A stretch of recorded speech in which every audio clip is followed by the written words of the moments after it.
Hey everyone, welcome back for another episode of the Blazer Metrics podcast. I am Nathan Bishop. I am joined once again by Larry, aka TB Pup. Um, I know it's only been a couple days. I mean, I'm sure you're all feeling spoiled because we went a month and a half without any episodes, and then boom, Dame gets traded and everything explodes, and here we are. Three times in a span of like 4 days.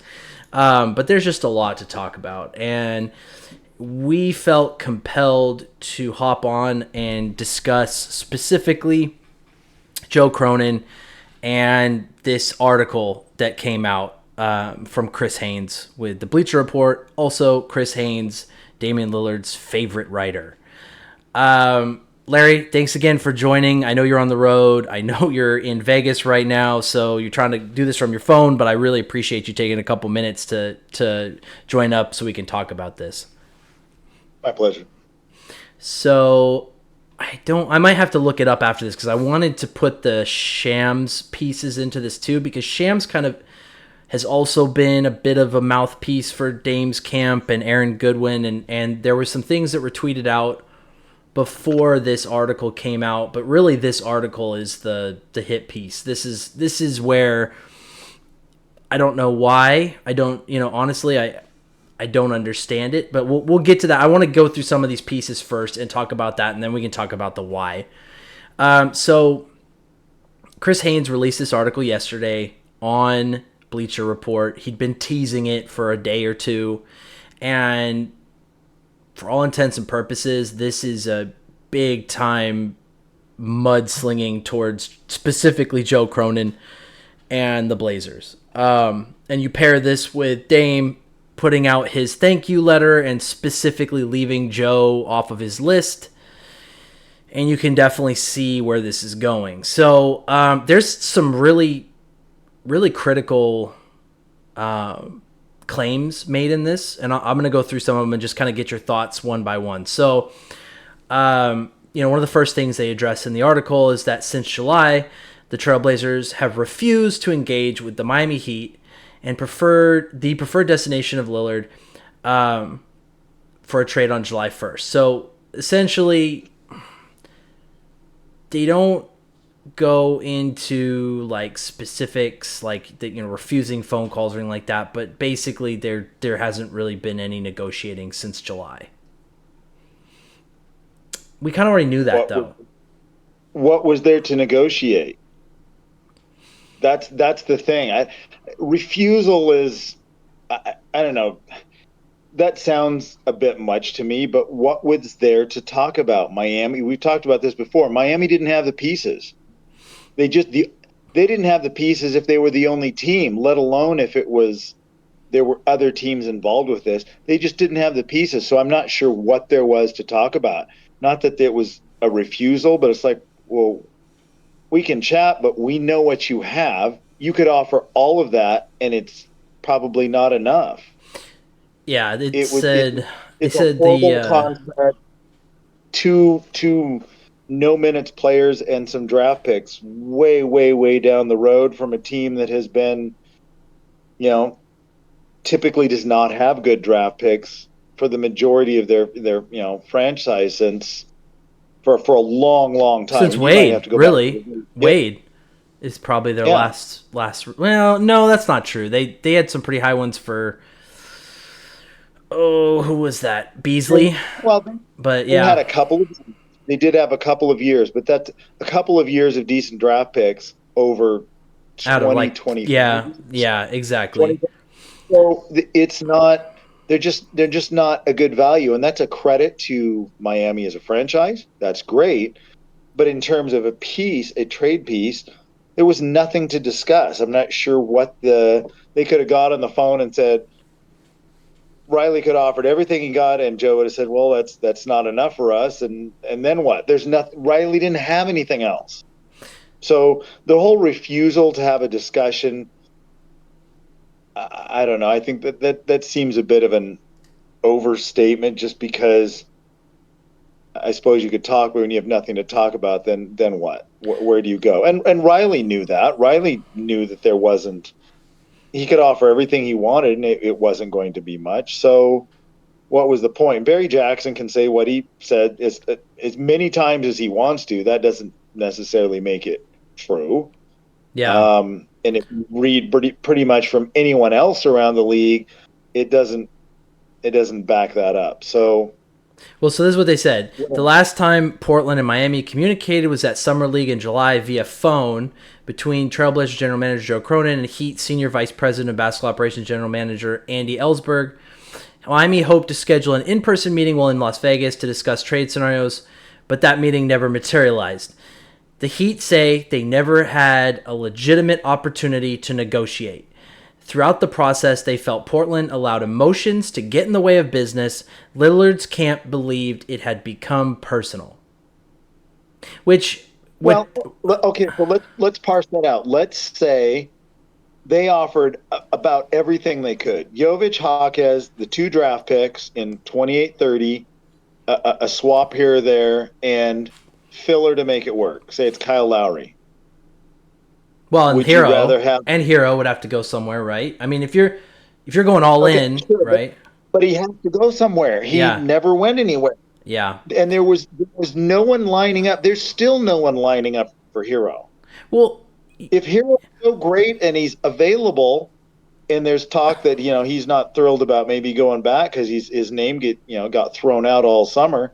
Where are the people lining up now? There's supposedly teams lining up for Jrue Holiday. Lots, like half the league is what I've heard. But what's funny to me is that this does not support any of the news that was reported over the last couple months, because everything we heard from local media in Miami was that Miami was not willing to bid against themselves. And reports came out that the offer was Hero, probably Lowry or Duncan Robinson, and 2 picks.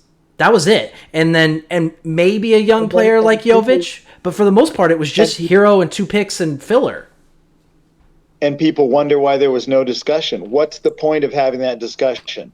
I would take Jrue Holiday, the pick,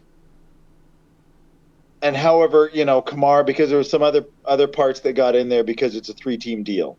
Okay, but whatever came from Milwaukee, plus, if you could parse it out, if it was just a 2-team deal and whatever we got, and then what we're going to get from Jrue, it beats the pants off of what Miami was offering. So why are we were supposed to take a worse deal? Well, so here's the thing, and I really, mostly what I want to get your opinion on from these several points that I pulled out of the article is, do you think that the Blazers just flat out refused to negotiate at all with Miami? Like they wouldn't even answer their phone calls. Do you think that that's true? That's hard to who knows whether it's hard. I don't think it's refusal. Again, it's back to what was there to talk about. If there's nothing to talk about, we can have a empty discussion, but what's the point? Yeah. At the end of the day, you only have so much. Most high-ranking people tend not to waste their time with pointless discussions, and it would have been a pointless discussion, regardless of what take out LeBatard and take out Barry Jackson. Everyone else is like, yeah, that's not a good. That's not. Yeah. Enough. Well, so there was one Bleacher Report person that said, "Oh, this is really a good deal." It wasn't a good deal. Yeah, it wasn't, and they got a better deal. Well, so and it's not done. Here's the thing. So here's where it kind of gets spicy. Haynes actually quotes Goodwin. And to me, this quote is ridiculous. Goodwin said, I wanted everyone to understand that even though we didn't have a no-trade clause, a provision that's not afforded to Dame under the CBA, I was going to do everything in my power to control the market and help get my client to a place he wanted to be. And people wonder why the Blazers would be frustrated and not willing to work with Dame, because it's like your agent just said that he was going to basically tank any other team that was a suitor.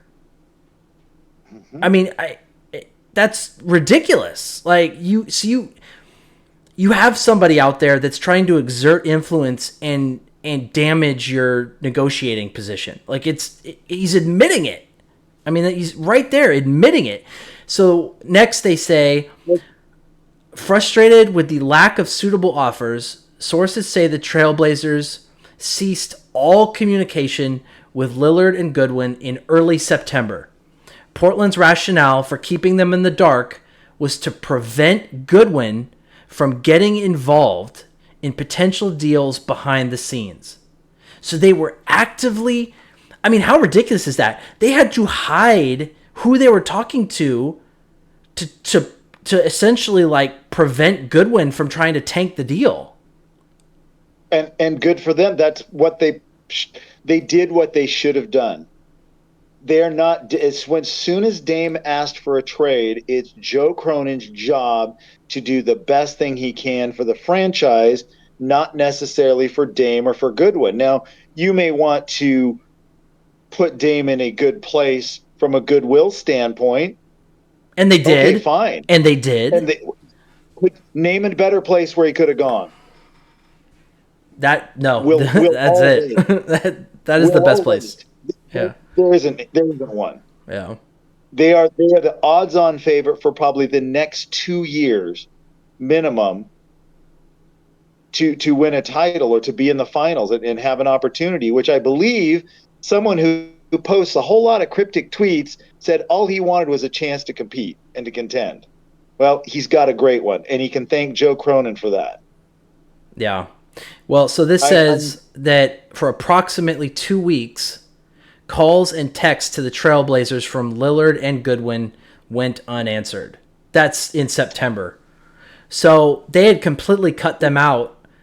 But I don't blame them when when Goodwin was doing what he was doing, Cronin did what was necessary, and thank goodness he did it for the betterment of the franchise. Listen, there's a reason. Go look at the clients who have left Aaron Goodwin as an agent. It's some pretty big names. He doesn't have nearly the caliber of players that he used to have.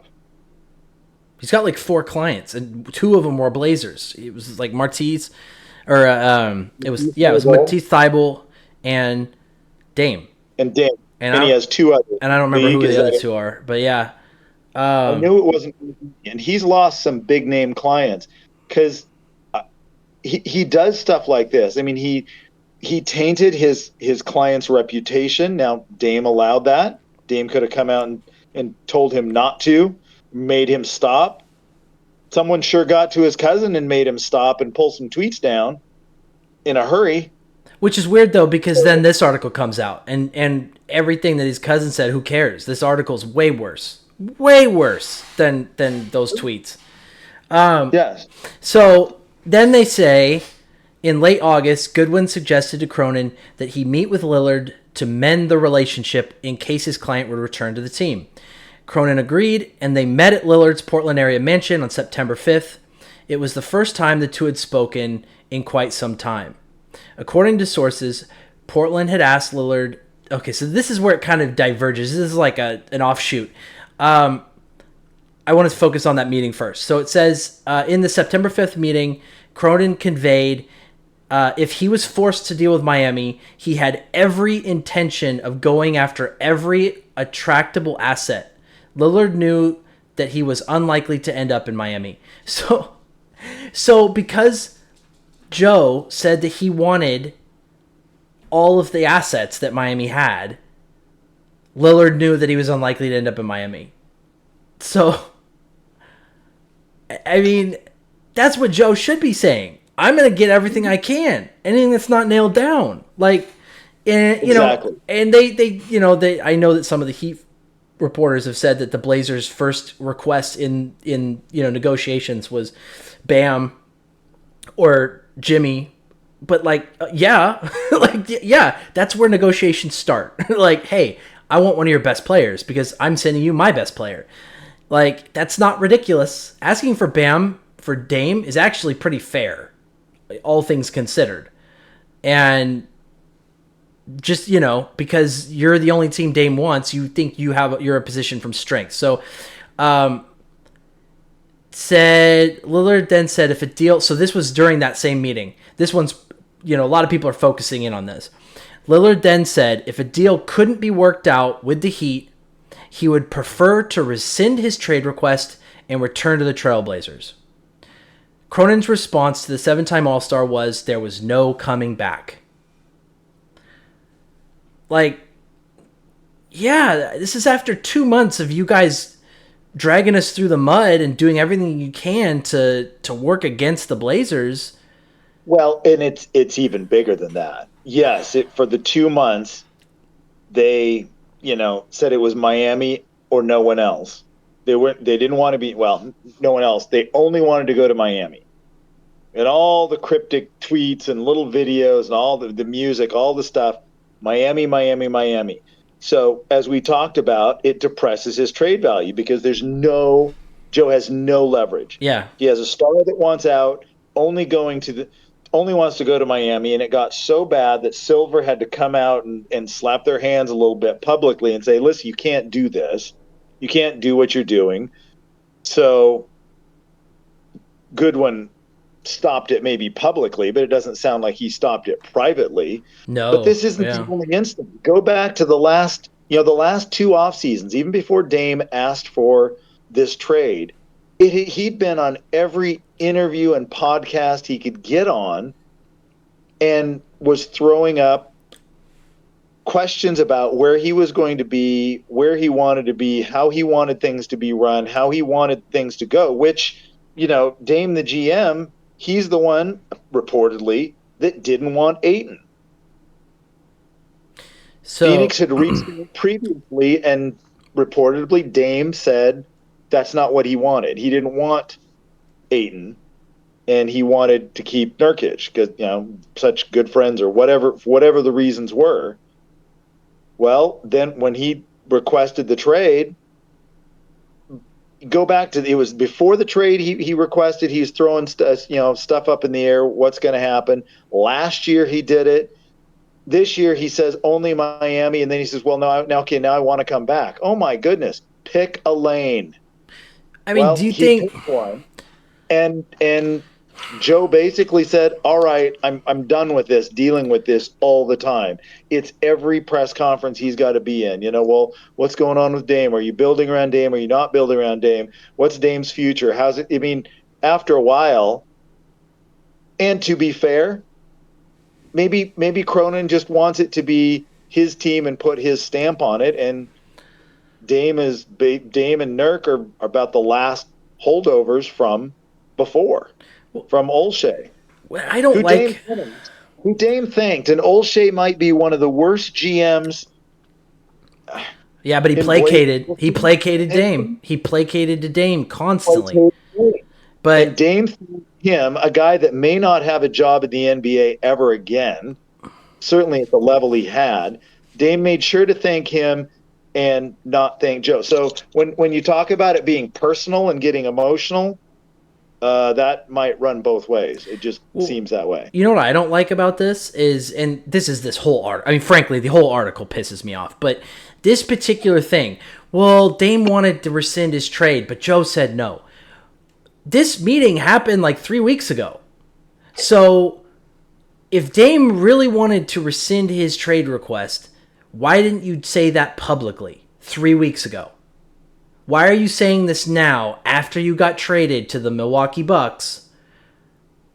It's ridiculous. Like, if that were true, I don't want to leave. And some people were like, well, he couldn't talk because that's against the rules. No, it's not. He could not publicly speak about a trade request. He could 100% go out publicly and say, I want to stay with the Blazers. I've changed my mind. I love Portland. I was hasty and I want to stay in Portland. He could have 100% done that publicly, but he didn't. Well, he could have, and if not, certainly his agent had no problem with saying anything and everything under the sun to get his client where he wanted him to go. So if Dame doesn't say it, his agent certainly can. That's not what happened. You know what bothers me about this is that all this crap in here, the Blazers haven't done any muckraking. Like, I mean, can you think of any example in the last 3 months where the Blazers threw Dame under the bus?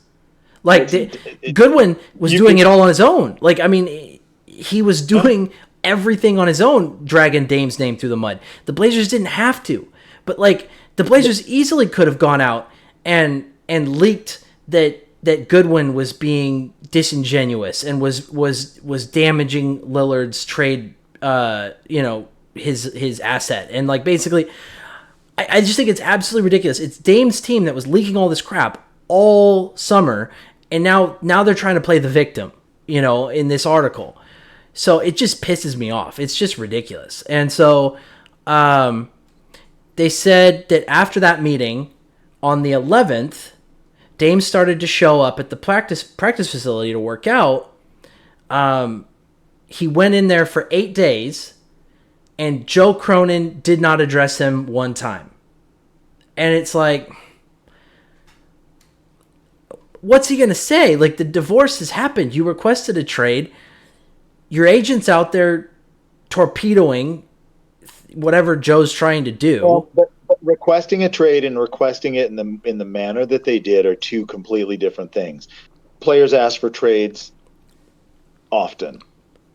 They don't do it the way Dame. Well, mostly Aaron Goodwin was the public mouthpiece for it, but that's at the behest of Dame. He's not doing anything that Dame doesn't want him to do. Yeah. Or Dame's not at least allowing him to do. Yeah. Dame is as savvy social media wise as anybody out there, and can, if he wants to be direct, he certainly can be. A lot of times he enjoys being cryptic, fine, but he is very aware of what he says and how it, what it's going to mean, how it's going to come across. And oftentimes he'll do it in a cryptic way, so then he can say, well, that's not what I meant, or how do you know what I mean, or whatever. It's like, true, you didn't, and that's fine. I mean, you can communicate like that and then say, well, I that's not what I meant. You don't know what I meant. Well, fine, maybe not. But it's public perception. He knows what people are going to think. He's very savvy with that. He's a very intelligent young man. Good for him. But you're absolutely right. If he wanted to address this, if this was the case, he could have come out and said it and certainly got it out.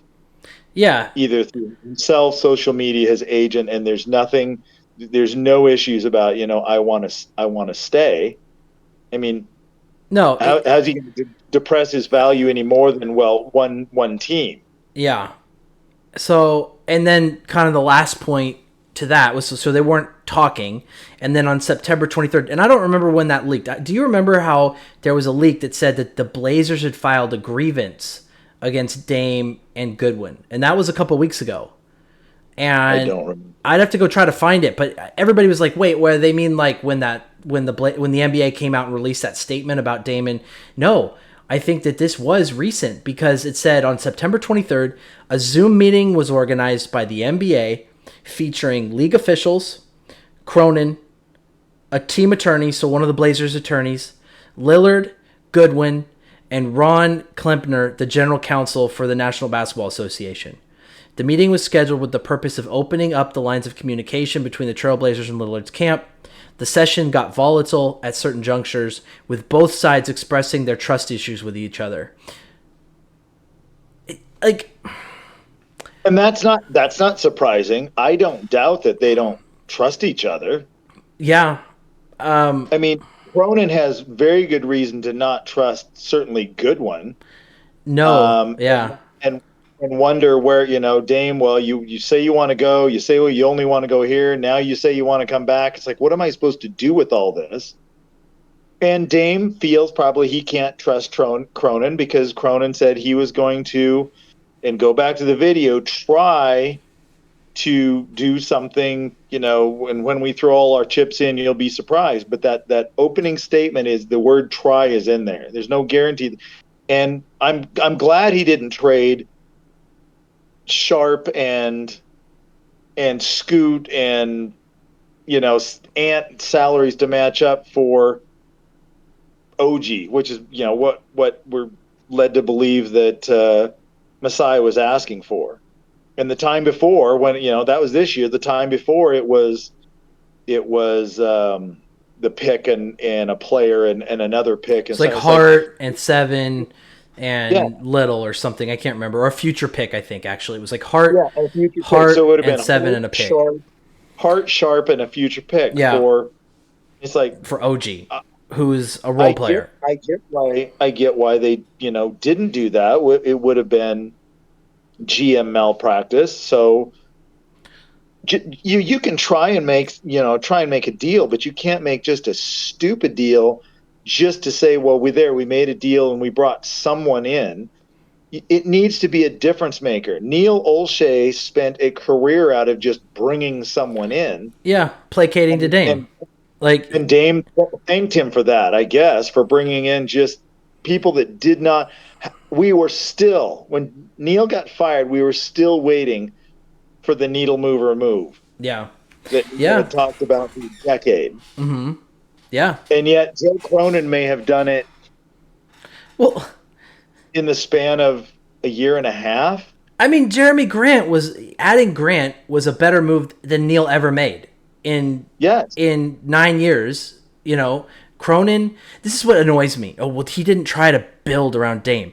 Last summer, he went out and he got Jeremy Grant and Gary Payton. And whether or not you think Gary Payton was a good signing, which I didn't at the time, it still was a win now move. Like, it's not like he didn't do anything to try to build around Dame. It's completely ridiculous. it was roundly analyzed as a good move because it gave them a premier perimeter defender Yeah, that they did point of not attack, have. ball. Yes. Yeah. So the Would you have interest. liked him to have been 6'8"? Sure, but that player wasn't available. So I'd have to try to go find it. So there was a tweet. The funny thing is, ever since the trade happened, there's been consistent spin by Goodwin to try to make Miami look better and to try to cover their own ass. And so, like, a tweet came out where he thanked Riley and the other Heat minions for being consummate professionals or something like that. I can't even remember what exactly he said. But the other thing that came out, and I want to find it because he specifically said, they tweeted out that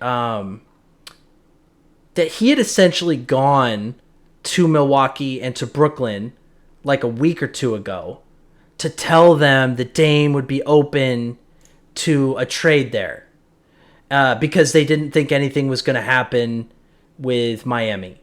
And that he told them not to say anything to Cronin because he was worried that would undermine the trade.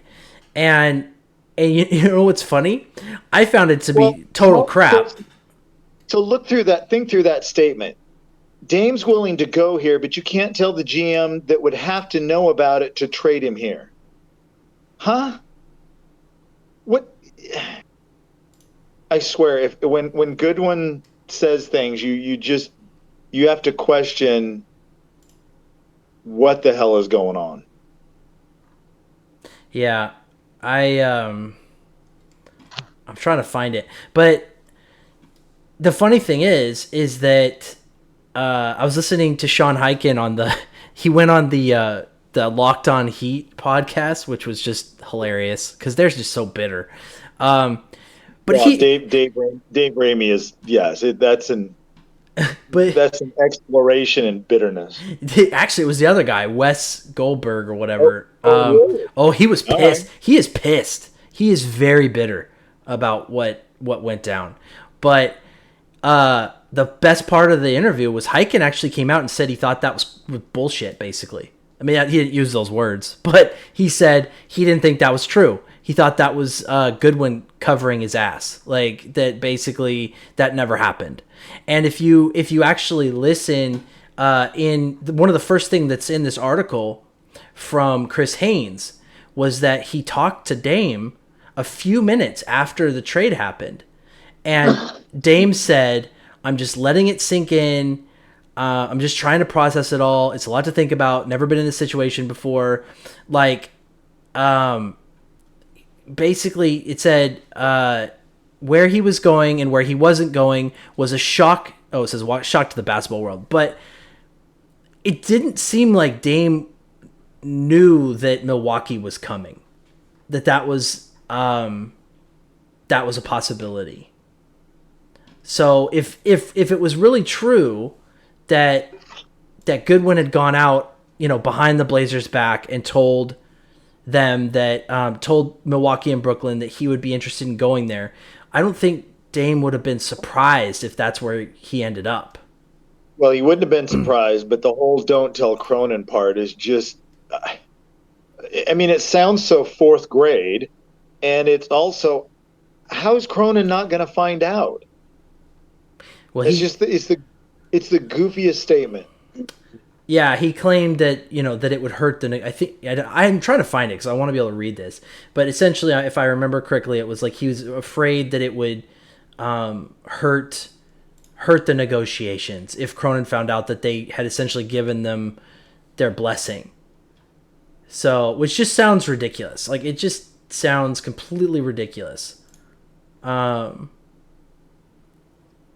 Please explain how the negotiations are going to happen without Cronin knowing. If someone can explain that one to me, I'd be happy to hear it. I don't think that's what he meant. I think he meant don't let him know that we're giving you our blessing. Like, almost like they thought that by knowing that Dame was okay of going there, that Cronin would, like, just immediately switch it up and not want to trade him there because that's now a place that he wanted to go. Well, okay, if it's that way, then fine. But he wasn't going to Miami, so eventually it was going to have to be. And I forget who said this, but that basically that sooner or later it was going to have to open up, and Dame would have to add a number of teams to his list of where he would go. Yeah. I mean, that's just... what's common sense? Yeah, exactly. Okay, it was a Mark Spears tweet, and he said, with Miami talks going nowhere, agent Aaron Goodwin privately told the Bucks and Nets 10 days ago that Dame would be interested in a deal there. I thought there was more to this. The Raptors were a real contender to land ex-Blazer star, but ultimately Bucks got it done per Woj report. There was more to this. Why don't they have it? Let's see. Well, in the Raptors, I mean, another just, Masai just won't trade anybody to try and get better. So they're just stuck now. They're just mired, and players are contracts are coming closer and closer to the end, and they're just, I mean, how much better are they going to be this year than last year? Last year they were what, number 9? They were a play-in team, and they've lost Fred VanVleet from that team. Yeah, they've added Schroeder. That's not an improvement. Where are they going? And Masai's refusal to include anybody for anything is, it's like, well, then they're going to be stuck in just dead mediocrity. Not bad enough to get a good pick, not good enough to be any type of threat whatsoever. And that's where Portland was and has been for a long time, and it's frustrating as an organization and for a lot of fans. It's like, man, you can take that for a while. Like, there's almost a reset now with the young kids and stuff. It's like, fans know they're not going to be good for a while, but that's okay. They're getting better. They're growing. There's a new franchise arc. But it's when you're not good, when you have, a veteran team, Nurk, Grant, Hart, Dame, and you still are to the point to where you have to tank. Well, that's not great. And they haven't, under 500 for the last 4 years. Almost 40 games under 500 in the last 35 games under 500 in the last 4 years. This is not a recent thing. And we've talked about this too. And at some point it's like, man, where does this franchise arc start to turn around? Well, it wasn't happening with this core. Mm-hmm. And I can see why Cronin wanted to if Dame asked out, well, then let's do that, and we'll turn the page and we'll start a new direction. And at least now there's some hope that something better might happen. There Yeah. was never any hope before. There hasn't been hope here for a legit contender in 20 some years. That's a long time. Yeah. I mean, yeah, we haven't really been considered a threat since the Pippen Sheed days because it never materialized with Roy and Aldridge, and then Well, and and then Odin getting hurt and Roy's knees going back. I mean, that's unfortunate. Maybe if all those three guys are healthy and they add some pieces, is that a contending team? It sure could have been. It had the possibility of being one, but unfortunately injuries happen, and so it has gone on for quite some time. And Dame, for as incredible as an offensive player as he is, teams just aren't built around smaller point guards that don't play defense. Steph Curry being the maybe historical exception. yeah.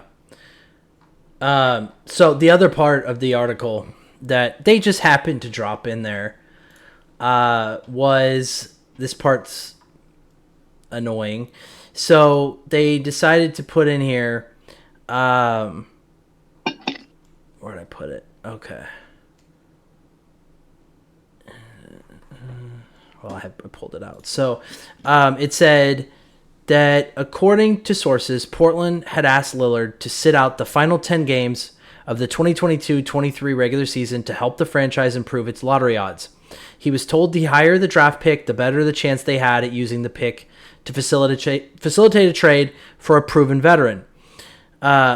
He reluctantly acquiesced to being shut down, citing a calf injury.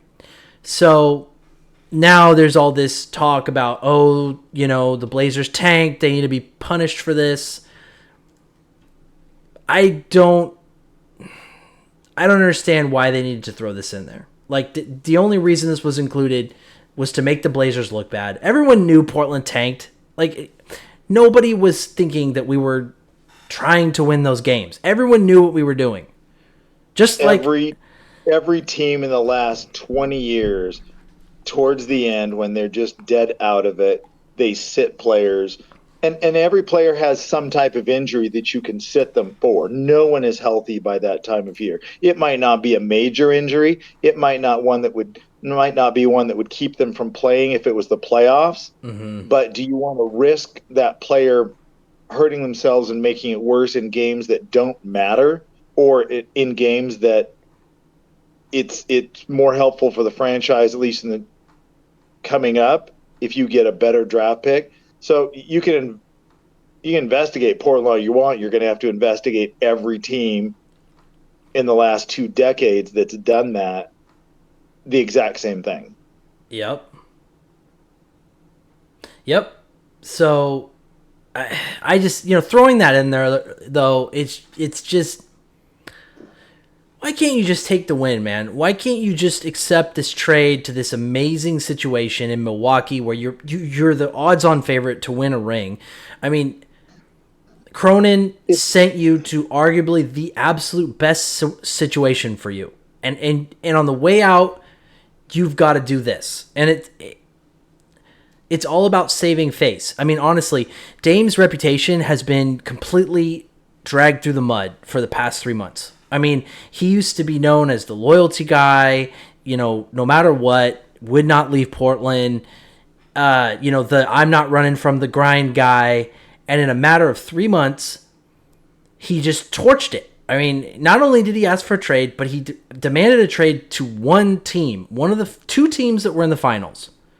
I mean, you can't make this up. So it's like this article and some of the other things that are being tweeted out is their last ditch effort to shift the blame off of Dame, which is just, well, because that's his guys. It's, Fentress is his guy. Haynes is certainly. I mean, Haynes almost built a career on Dame. That's how he got started being a big time.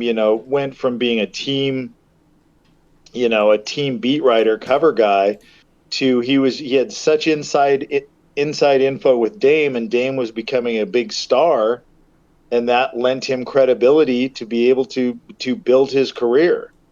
And good for him for doing that, but you know, is he a little biased? I think that goes without saying. Not once with all of this going on, it's you talked about this earlier that Cronin's just basically taken the high road or no road and hasn't said anything, or has done so in private if they called a league meeting and said, hey, this is what's going on and it can't go on. It's not allowed. They haven't done anything. It's all been the other side, trashing him, not thanking him, publicly not thanking him. Where is the thanks for what this is doing to Dame? Dame wanted out. Dame wanted to play with a contender. Dame wanted a chance to compete. And what's going to happen to his legacy if he goes and gets a ring or two? Now, Giannis is still the guy, but Dame's not going to be the guy on a team that wins an NBA title. He's not built for it. He doesn't have the size and he doesn't have the defensive chops. So he's going to have to be, he can be the clutch guy. He can be the finisher guy, but Giannis is going to be the MVP type guy. And Dame's good for number him. 2. Yeah, Dame's number 2, man. Dame it's just a great 1A number 2 guy. He's awesome. He's going to have a chance to win some rings. His legacy, it's going to improve. There's no thanks. But hey, I get things were contentious, but thanks for putting me in a great situation. And I didn't read his farewell thing. Apparently, it sounds like he would like to maybe come back to Portland at some point, and that's intimated in that article. Like I said, I haven't read it. I've had people kind of tell me that, or I've seen little excerpts and stuff. Where's the graciousness for? Maybe this didn't end the way we wanted, but man, thanks for the opportunity. I can't wait to get there. There's amazing players there. This is a contending team, which is what I asked for. Not a peep. Not even a, clench your teeth. Thank you. No, instead he thanked everyone but him and Burt Cold, which I don't, who takes issue with that? Yeah. So, This was another fun tweet from one of the Miami writers. Damian Lillard's agent, Aaron Goodwin, on Heat's pursuit of trade. They did everything they could to acquire Dame. It takes 2 to get a deal done. I appreciate all that Pat, Andy, and Mickey did to try and make this happen. Great. I did everything I could to buy a brand new Ferrari. I broke my piggy bank. I turned in all my cans and bottles, and I came up with a grand total of $13.25. It doesn't give me a Ferrari. Maybe a Matchbox one. They could do all they wanted. They did not have the pieces. So you can polish that turd all you want. They didn't have the assets. I don't know, but the fact is this. The Blazers out of this have the number 1 pick in the NBA from 4 or 5 years ago, whenever it was. He hasn't played up to that, but he's a talented player. They got a talented player, and they got one of the best 2-way guards in the league, and a first-round pick, unprotected, and 2 swaps unprotected, and an athletic wing guy who they had in before, and they obviously at least liked a little bit. And okay, and they're not done. They're going to get something out of Holiday. So I think Cronin, given the circumstances, when someone wants out, you don't have the leverage. Cronin has now created a situation where he has a lot more leverage than he did with Dame. Way more teams are involved with this than were involved with Dame. So that gives Portland the ability to get something that fits more what they want. Given the circumstance, I think Cronin's done a very good job with this. Yeah. No, I know you and I had a talk like a couple months ago where we talked about Cronin and went through his deals, and I I have to say, like, I've actually been really impressed with everything that he's done after the Clippers trade. But the funny thing is, the Clippers trade now, Covington's terrible. Norm apparently can't be traded. Nobody wants him. And Well, yeah. nobody wants any short guards right now. I mean, that's Well, part of the problem. at the time, it was like this was, man, we just got hosed, and I do think that one was maybe rushed a little bit. That was done with around a week to go before the deadline. So it was rushed. I don't know how much more he would have got. Maybe a young player or a protected something. We got very, very little out of that. DJ wasn't so bad. CJ The basically got converted into Grant, and I think Grant probably will be traded. I mean, I think it makes sense. He doesn't fit the window. He's 29, but I just here's the thing.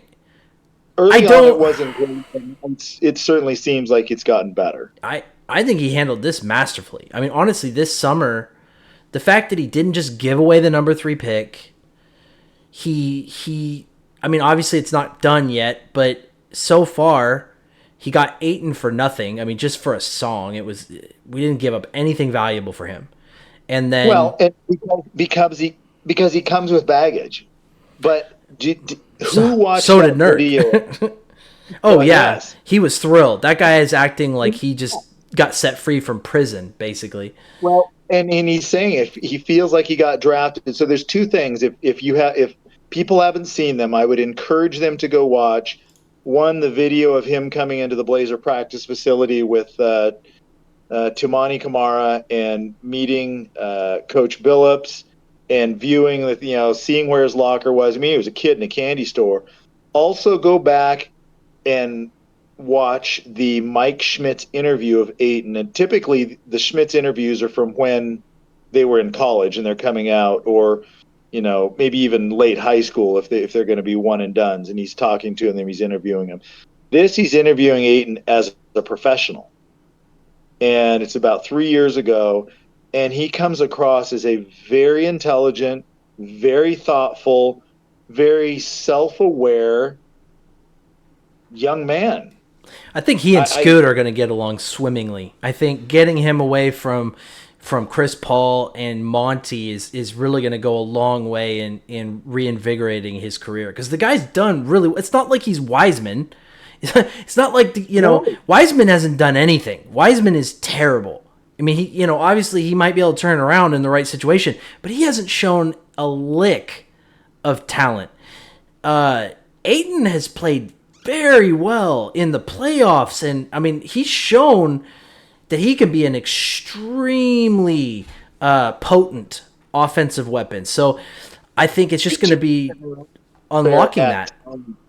At times, he has shown that Yeah. he can be. There's been times more recently that he almost looked checked out. So Yeah.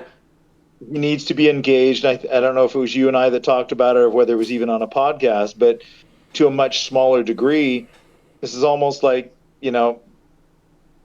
Magic Johnson coming in with a much older Kareem Abdul-Jabbar and reinvigorating his career.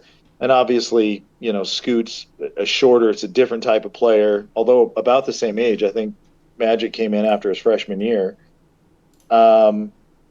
It's a way to maybe unlock some of that, because you saw just the effusive excitement, and he was genuine. You don't fake that. He was thrilled. He's like jumping around and almost like skipping. It's like, wow, okay. Watch the Smiths article. It's 30 minutes or so, the interview, but I would highly encourage someone to do that. And then obviously the Blazer introduction, that was pretty short. But there's potential there. It's certainly not for a lack of ability. And so you had kind of the same issue with Nurk. Nurk has ability, but it's how often do you get him completely engaged? How often do you get him to play for the Blazers like he did for his home team in the the basketball. Well, it wasn't the Olympics when he did it last year, but that version of whatever it was, and he was just, it was one of the most ferocious dunks I've ever seen. He threw down on somebody. It's like, well, where's that when he plays for us? We get finger rolls and flip shots. He's Yeah. capable, and Yeah. he just for some reason it's not there. Well, if we can get that, like you said, unlocked out of Aiton with a young Scoot. I mean, Scoot's not a good shooter, great shooter. I think that will come. His form looks pretty good, but he is a more natural distributor, maybe right off the bat, and he's going to have open guys, Ant and Grant, and a pick and pop with Aiton, who is a very good mid range shooter, or a lob threat on a roll. I mean, he's going to have some weapons around him, and there was only, I think somebody came out a couple days ago. There's only 4 players that were 19 that had averaged 15 and 5, and Kyrie Irving was one. I forget who the other 3 were, but I don't know that Scoot will get to 15 because there's a lot of shots that are, Ant, Grant, and Aiton are going to take up a bunch of those shots. But can he get to double digits and get maybe 5 to 7 assists a game? I think there's plenty of opportunity for that amount of assists because he's going to break down the defense. He's going to put pressure on it, and there are going to be people that are going to be open, and he's going to be able to get them good shots. And he's good at that. He's very good at that.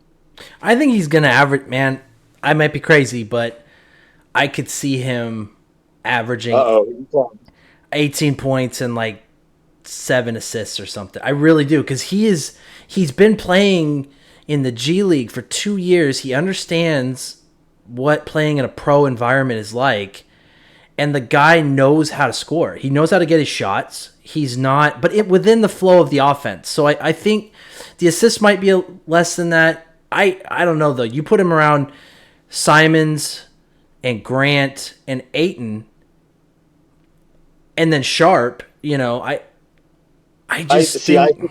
I think it's the other way. I think the assists might be higher and the points will be lower. Think about it. He should be able to get a fast break dunk out of Shaden Once a every game, game. yeah, yeah, and a lob to Aiton at least once or twice, and Once or yeah, twice. So yeah, there's 2 or 3 assists right there, and we haven't done anything yet. Can he get a kick out to Ant and Grant a couple times a game? Should pretty easily. Well, you're at 5 or 6 assists already, and yeah. that's nothing. Attacking the basket and a kick out to anyone else, any other fast breaks, which they will run more, and it'll be interesting to see how different the offense is when you go from an incredibly effective but overly ISO, or just pick and roll with the ball mostly in one player's hand, or everyone's setting picks and running it around to get handoffs back to that player. I think there's going to be more ball movement. I think more players are going to be involved. I think it's going to be faster paced. Now, with that, you're going to get more turnovers. You're going to get more turnovers when you're on a break, and especially when you have young players. But it will be entertaining, if not satisfying, because they're not going to win a lot of games. But I told you before, I took the over 2 weeks ago. Yeah. It's like when I was down here, I'm like, it seemed like a pretty darn easy for me. And maybe they'll just absolutely stink, or they trade Grant at the deadline and really get young. That could happen, and they just don't win many games. I can see that happening, but it's he's going to have early on. Scoot's going to have a lot of different options to choose from, and he's going to have the ball in his hands. Ant's going to have it some of the time too. I think they're going to try and get Shaden to have the ball in his hands at least a little bit, a few times a game. Um, I don't know that much about Aiton and his passing ability. I don't see that Nurk's a better, passer. What's Aiton like as a pick guy? Because Nurk's at crushing, punishing picks. Mm-hmm.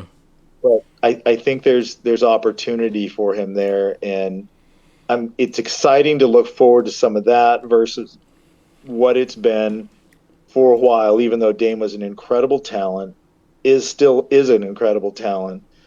But just the way it's gone in the offseason the last couple of years, how it went here in the last couple of months, and now still fallout from articles like this is just take the high road, have some class. I'm not saying this is about Dame. This is, whoever else is writing.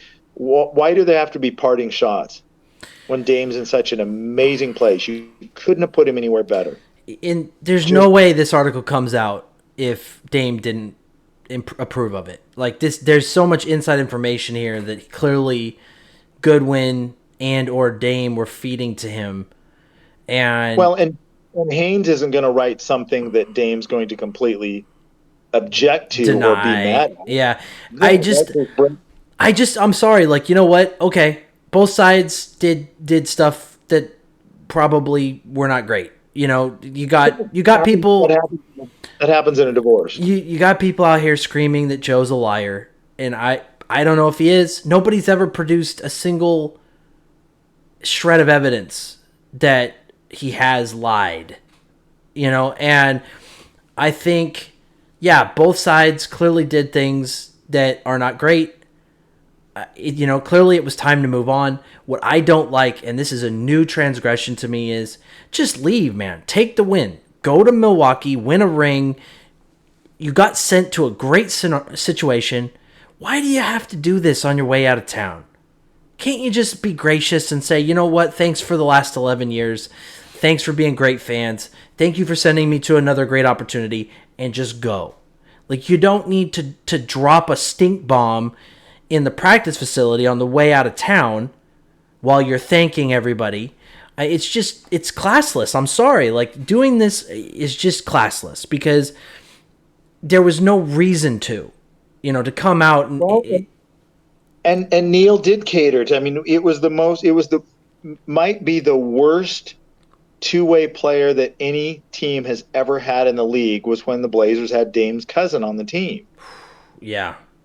It's not that he's not a good, pickup basketball player or something, but I can't think of anybody that's a two-way that it was complete nepotism just to placate Dame. Oh, hey, 2 years of this guy as a two-way player. Well, the Bucks have been doing it with every single one of Giannis's brothers, but again, it's the same thing. They're doing that. The Bucks were doing that with Giannis's brothers before we did it with Dame's cousin. It's almost like he got the idea from that.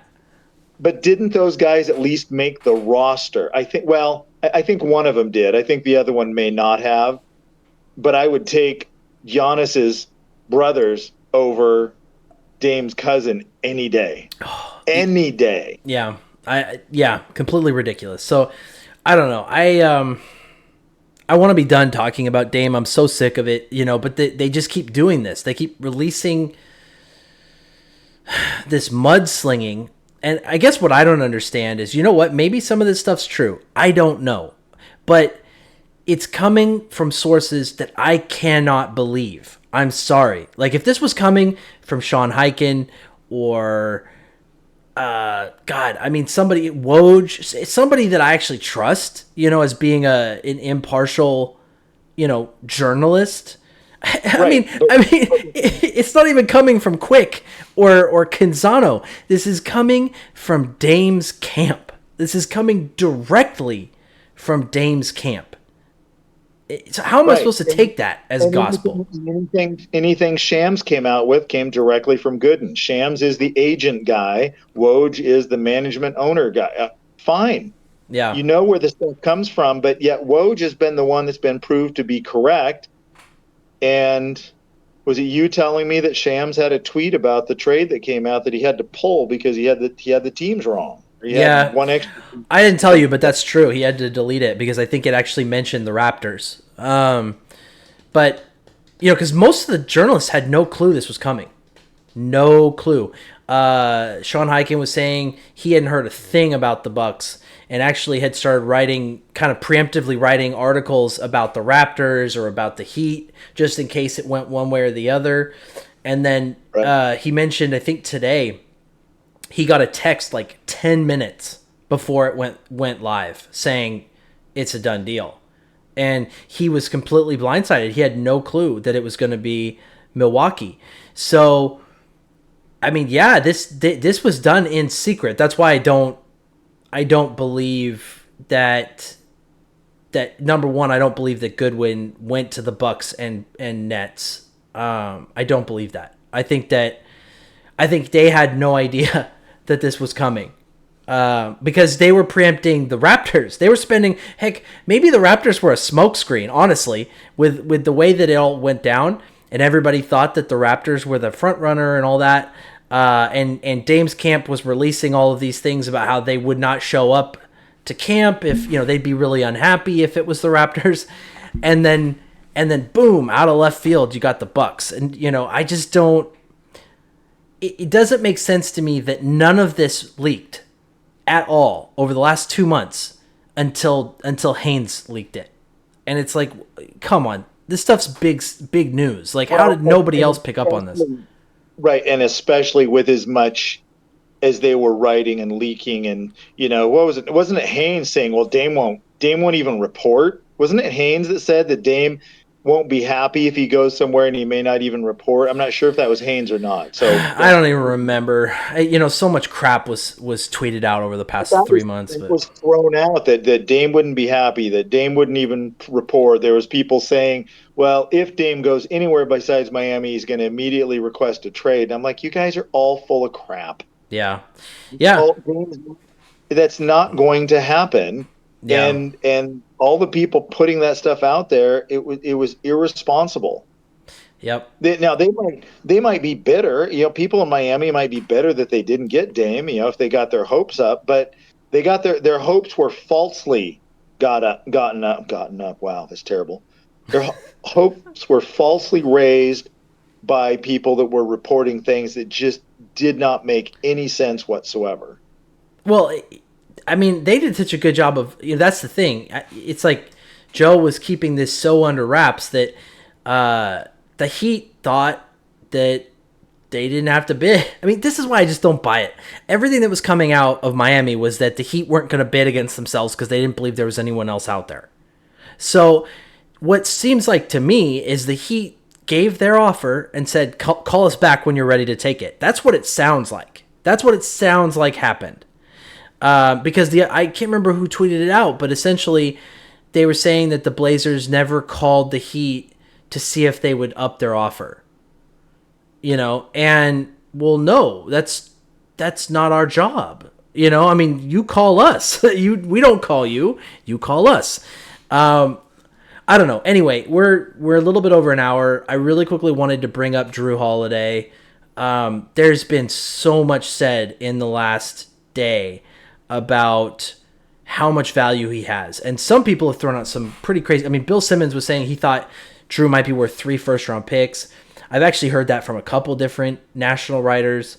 A lot of the national media are just in love with this trade. They're saying, going out and getting Jrue was a boon. Getting him, and I mean, they're saying that there's a feeding frenzy, that half the league wants him. I mean, I've heard...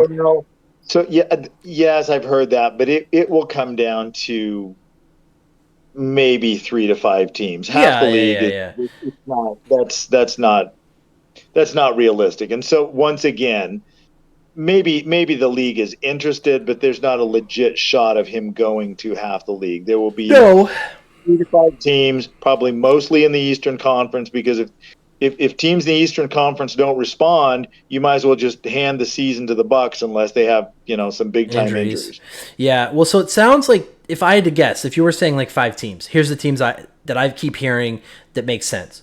Boston, Philly, Clippers, Chicago, supposedly, and maybe Golden State. That's 5. Yeah, and the Golden State part is interesting just because of the Chris Paul situation and what they have left. They don't have picks. It's really... They do. No, they have a lot of picks, actually.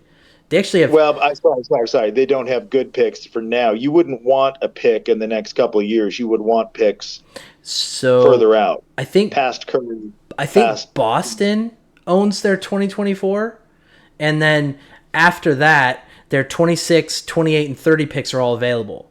So Okay. people So keep saying those are not better. bad. Those are not bad because by then the Curry is not going to be there. I mean, you're talking 4 years from now. There's no way. I mean, he's what 36 or 35 now. You think maybe he's going to be 35?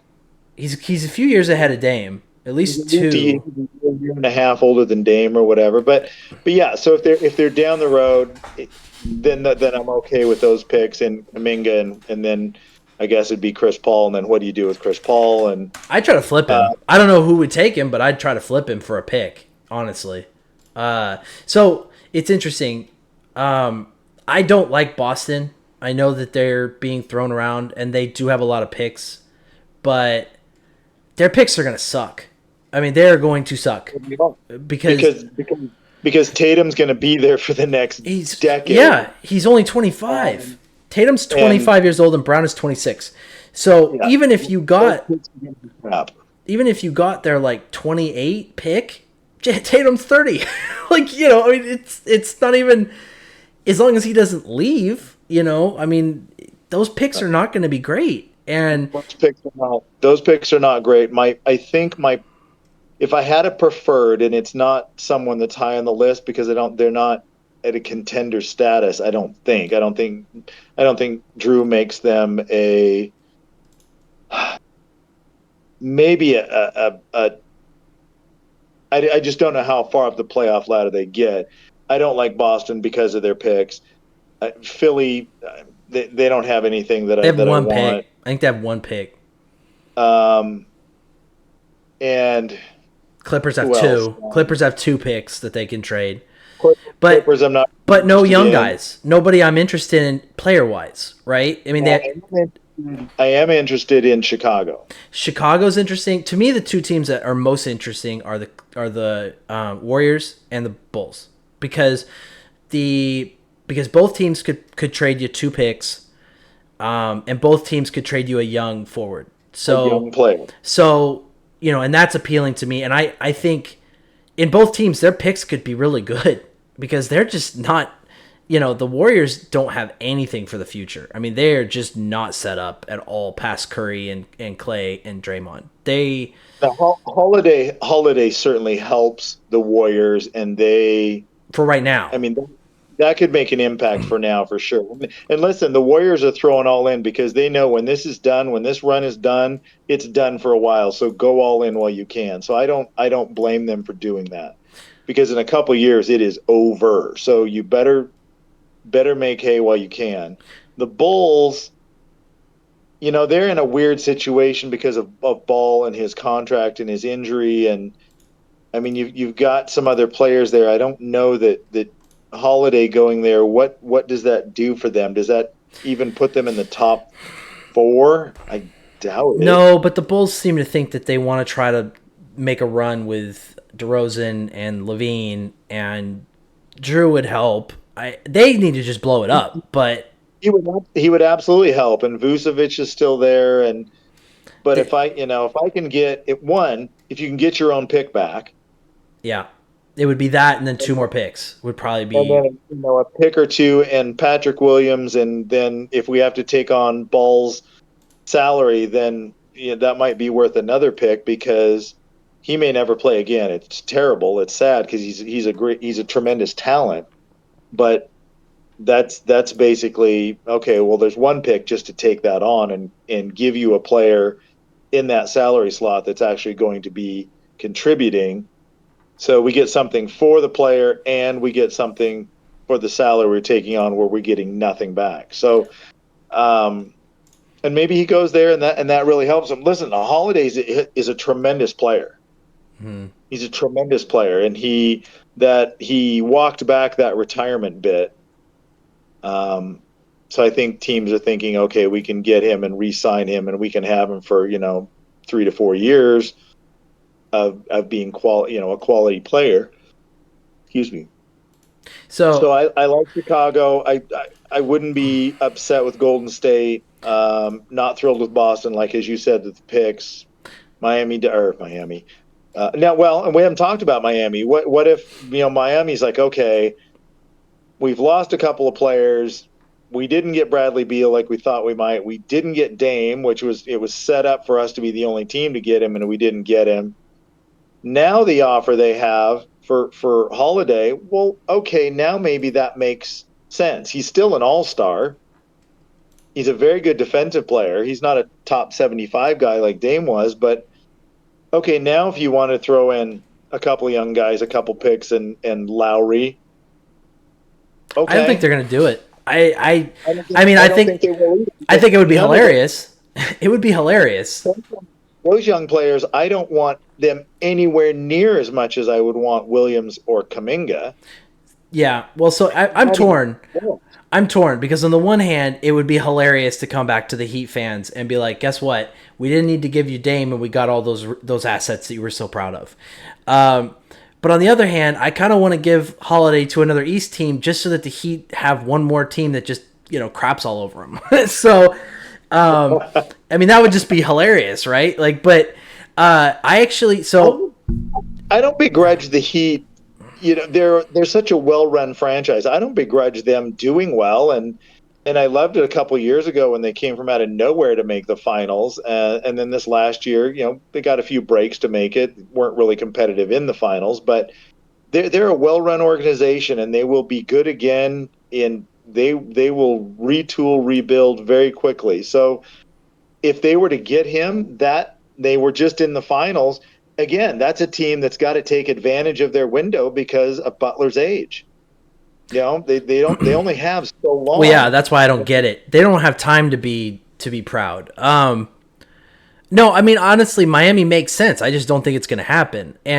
So tell me what you think about this trade, because this is one that I put together that I think makes a lot of sense. So you send Jrue to how many teams? Just since I'm not looking at anything. Three teams. Okay. Oh.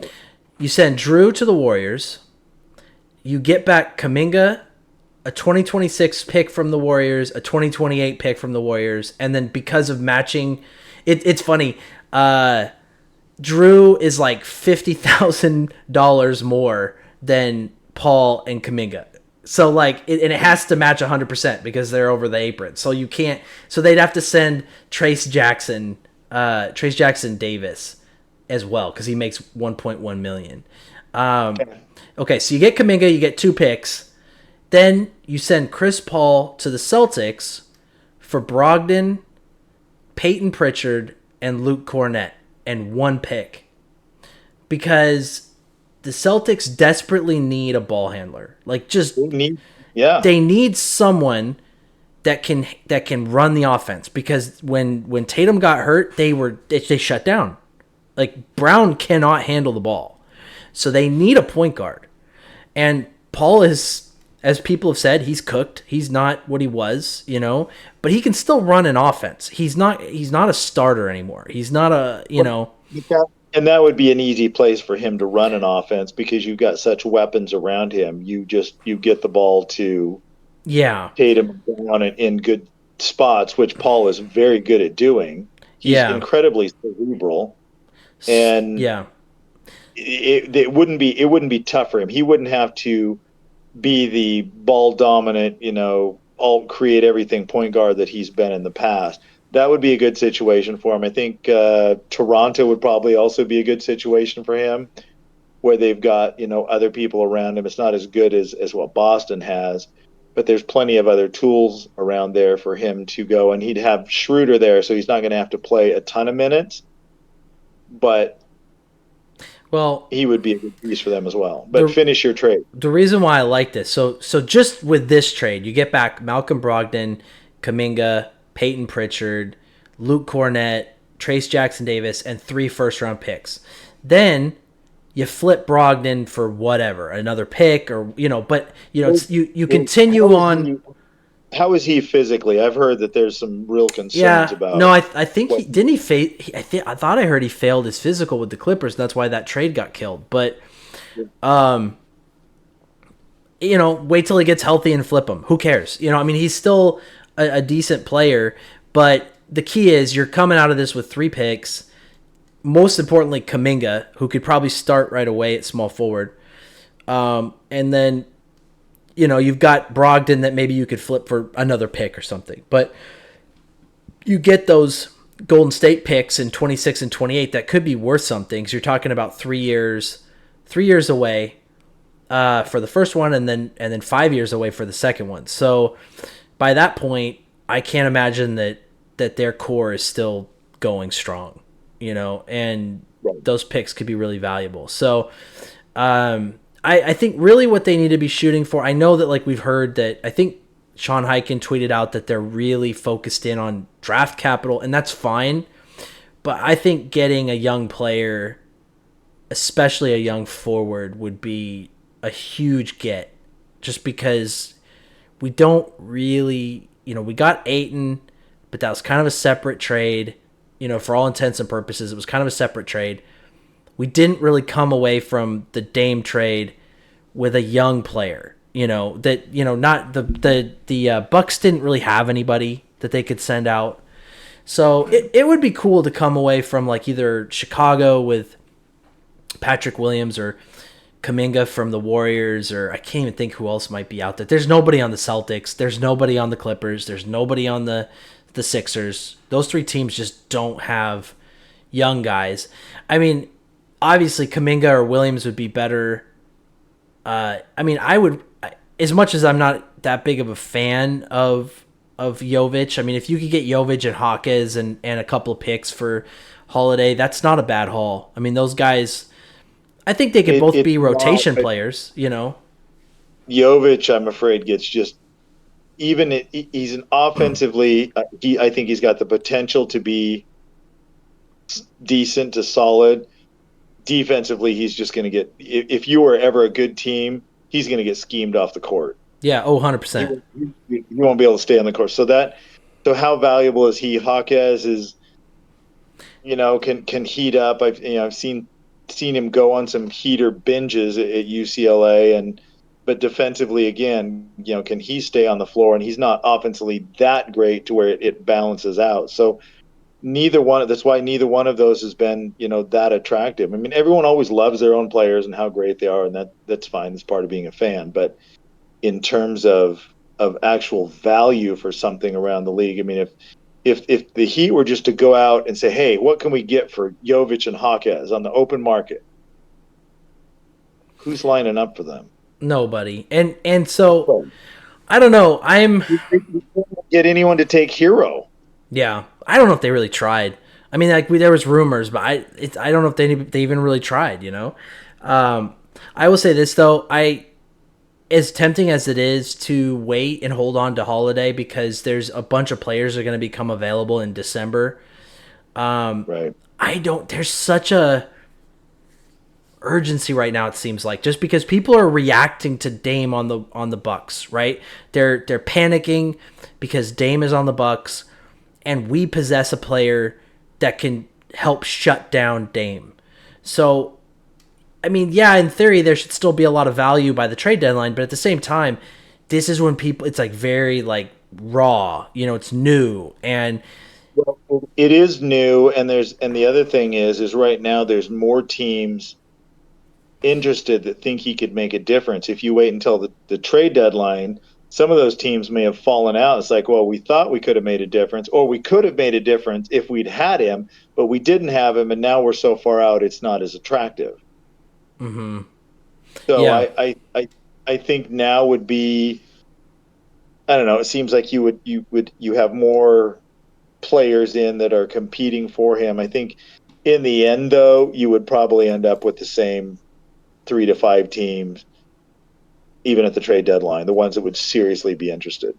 I mean, I'm definitely intrigued by the Pelicans. I mean, Herb Jones would be amazing. But that's another one we didn't, we touched on a little bit the other day, but that would be something that would they have the capital, they have the pieces, whether and we talked about this, whether they have Holiday picks, any of them left or not, but they have their own, they've got pieces, they've got, large salary pieces, some young players, because they're going to have to pay. I don't know how many years. If it's a year or 2 years away, Murphy's going to get paid. Zion's already getting paid. CJ's getting paid. Um, Valanciunas, I'm not sure how much longer his deal 1 goes. year. He's at 1 year. Okay, but there's some guys do some money. Oh, and Ingram is getting paid, so they've got a bunch of guys that are going to be up for some big dollars, and they're still young enough that they've got a little more of a window. But a defensive presence like Holiday on that team would be incredible. He would be very good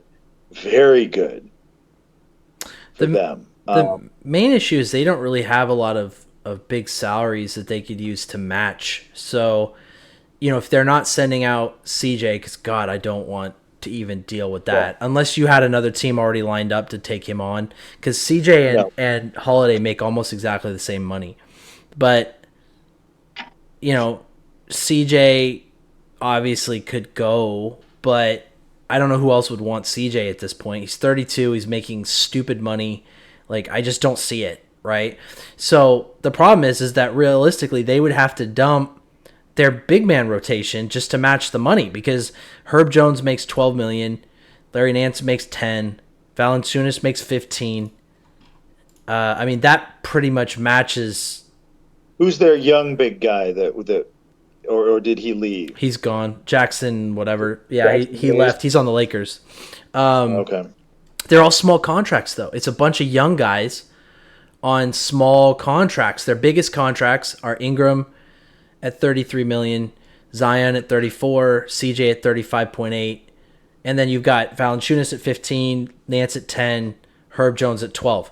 They just don't have very much money to match. And if they trade off their centers, where does that leave them? So Right. I don't know. That's the biggest issue is matching up the salaries. And then they've got all their picks. They've got 24, 25. They've got Milwaukee's 2025 pick protected. Wow, so it's like if it doesn't land, oh wow, that's a worthless pick. It's protected from 5 to 30, so it has to be a lottery pick. Um, they've got they've got the 2024 Lakers pick. They've got a swap right in 26 with the Bucks. They've got all their own picks. They haven't traded any of their picks. So they have tons of draft capital. I mean, I just don't financially I don't see how it works. Unless you take back Valanciunas, Nance, Jones, and a pick. I mean, I don't. I love Jones. I would love to get Jones, but I just don't see how that works. What about and I have to go here too. What about Utah? Utah's definitely interesting. For matching purposes, they'd probably do Olynyk. He makes 12. Sexton makes 17. I mean, who else are you wanting to get from them? Are you just going for picks, or do you want to try to get a young player like Hendricks? Hendricks. I want Hendricks and a pick. So that's Now, almost and I've heard exact. Ainge that they want to keep Olynyk. They do want to move Sexton, Okay, so if you but take I out don't think Olynyk, though, then it's right. tricky. Where's the salaries? Horton Tucker's 11 million. They've got a lot of small contracts too. Is the problem? So yeah, Clarkson at 23. I don't think they're going to trade him. John Collins is 25, but I don't. It hasn't been enough time. I don't think. Right? They can't trade. Olynyk's 12. Sexton 17. Hendricks is 5. They just don't have a lot of big contracts. That's the same problem we've had, right? There's just not. Is Collins though? Because that was a trade, so you only have to wait 60 days. It wasn't a signing. That's true. Yeah, and that was really early on. But do we want him at 25 million? With Well, three no, but with 3 years left. no, but it would be No, we couldn't do it. We could not do it unless we took out. Well, they couldn't send out Sexton then. I mean, so basically, what you could do is Collins at 25, and then Hendricks, or basically you'd be Collins at 25, and then you need another 10 mil. So I don't know if they'd give up Hendricks, but you need another 10 million. That's essentially Talon Horton Tucker. But they've got, I mean, we know their picks. They've got so many picks, it's stupid. I mean, they've got Minnesota, they've got Cleveland, they've got their own all the way through. So, well, and I think they would probably want to give up their own pick before they'd give up Cleveland and Minnesota. Yeah. Yep. That's very true. So, I don't know. I'm it's going to be really interesting. Some people have said they think that the trade could happen over the weekend. I don't know. I think it's possible that Joe's going to, if he's going to try to do it, it might take until, preseason, or, I could see them still going into camp. But I think there's an urgency. I really do. I think the teams in the East especially are like, we got to do something. They just went out and got Dame. We got to do something. They need to, because you want to hit camp with the players you're going to have, develop your camaraderie and consistency, familiarity, coaching schemes, and hit the ground running so that Milwaukee just doesn't run off and hide. Yep. Some people have said the Lakers. I just don't see it. All their players can't be traded. It's like there's such a small number of players that are actually tradable for them right now that I just don't see it. But I mean, if you waited till the trade deadline, then they could do something. But right. I don't know. I have a feeling that it could be. I think that I could really see the Warriors. I really could, just because the bad blood was with Bob Myers, right? That's who was levying all those accusations. It was not the owner, and with him gone, I could see Dunleavy. Dunleavy has roots up here, man. I don't think right. Dunleavy has the bad feelings that Myers did. So I could see him shooting a call up and saying, what's it going to take? Because they have such a short window, and they want to get at least one more before. I mean, they just spent all that money to bring Draymond back. So right. They want to get one more. And I think, if Kuminga or Moody were just lighting it up, that would be a different story, but they're not. They're struggling. They're young guys. They're not really contributing the way that you would want. And they've been wildly inconsistent, but also they don't fit on such a veteran-laden team that is at a championship or near caliber level. There's just, how do you fit those guys in? And it's part of the reason Weissman's got talent. Now, he might not have been number 2 pick talent, whatever he was, but it's not that he doesn't have talent, but he wasn't ready for the level of play at where they were at with all those veteran leaders. And there's reports that Draymond just wore the crap out of him in practice, just on him constantly, and just his ego, his confidence, psyche just took a beating. And so, not that he's panned out into anything amazing, but you watch some of the stuff that he can do. It's like, well, okay, there's not a lot of people who can do that. Now, maybe he doesn't do it consistently, or he doesn't produce at a high level. He's not able to translate that onto an NBA court, and there's a lot of guys that have been able to do that. But all those young guys, it's tough to fit them in when they've won so many rings and they've got people established and they play a certain way, and they don't really tolerate rookie or young player mistakes. Yeah. So the Bulls, I'm curious. So if the Bulls offer was Patrick Williams, Lonzo Ball. So Lonzo Ball is making $20 million this year. He has 2 years left, counting this year, on his contract. I don't think he's ever going to play again. I think he's done. So essentially, you're just eating that money. Williams makes just under $10 million, and then just for matching purposes, like maybe Alex Caruso. So like the problem is you're getting a couple guards, but one of them's never going to play. So Caruso, Williams, Ball, and then I would try to get our pick back and 2 additional picks. So you're talking kind of 3 picks, right? Because I mean, in theory, the rule that we had on that pick was that if it doesn't convey by what was the rule? If it doesn't 2020, I think. Yeah, then it turns into a second round pick. So there's a real possibility that it never would have conveyed, but you get it back. You unlock all your picks. So now we could potentially, if we ever felt like it, we could send out picks. And then And I don't know if Chicago would do this, but if you were to do that, you would still have a tradable piece. Yeah. So believe me, the Lakers would love. I don't know how many of my friends that are Laker fans want Caruso back. Exactly. So something else you can flip, and so that's what I like. I would love to come out of one of these trades with a young player that fits our window and a flippable piece. I would love that, and as well as a couple picks. So yeah. Because then, you know, at the end of the day, let's say you just take the Ayton part out of the trade, and it's just Dame for Jrue. So you come away with Milwaukee's pick, 2 swaps, 3 picks, count our own picks coming back to us, Williams, Caruso, Ball. Like that, to me, that's a haul. That's a really good. That's just as good, if not probably better than the trade for Donovan Mitchell. Because a lot of people were like, well, Donovan Mitchell, you guys are probably not going to get that. You know, I don't think it's on the same level as Durant, but Durant is Durant. You know, Dame is not Durant. Durant's a better player than Dame. Yeah. So that's it shouldn't be that. But it's at least as good as the Mitchell trade in my mind. Well, and eventually it might be. It's not all in one piece like the Mitchell trade was, but if it keeps parsing out, Cronin is GMing. We're just not used to that because Olshey didn't do it or wouldn't do it or whatever. It's Cronin's doing it, and it's not all going to happen all in one fell swoop. It's going to take some time.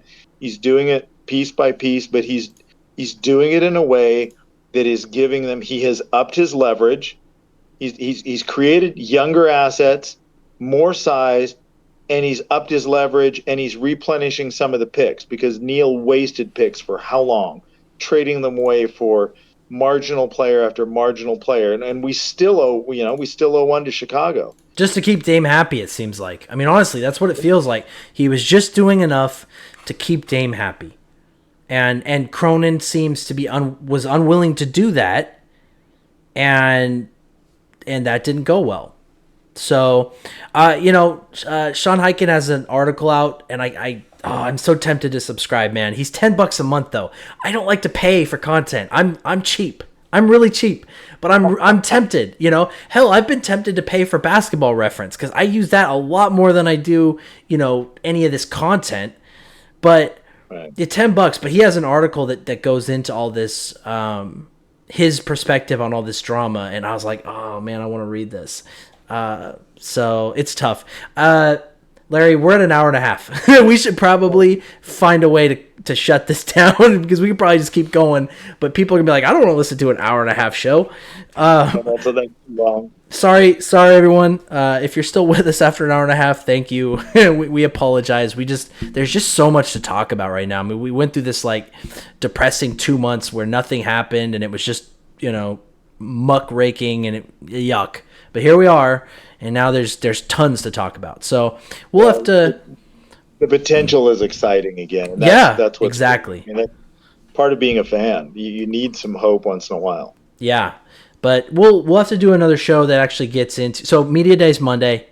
Hopefully something happens this weekend. If something happens this weekend, we'll have to do another show just to talk about whatever happens with Jrue. But if nothing happens, Media Day happens on Monday. We'll try to do something next week, just kind of talking about where the roster's at and what we think, and maybe a little bit more about like what we think each player's gonna average next season. But and see what the roster actually is. I mean, that's because it's not done either now or later on at some point this year. It's gonna still happen. Not. And then maybe Grant after that, which we haven't really talked about, and we can get into that later. Yeah, I could see Grant going. I think they're saying that the team still really loves Simon, so maybe they won't deal him. But I think Grant probably gets dealt. But yeah, we'll talk more about that later. We do appreciate everybody sticking around for the last hour and a half, and thanks again.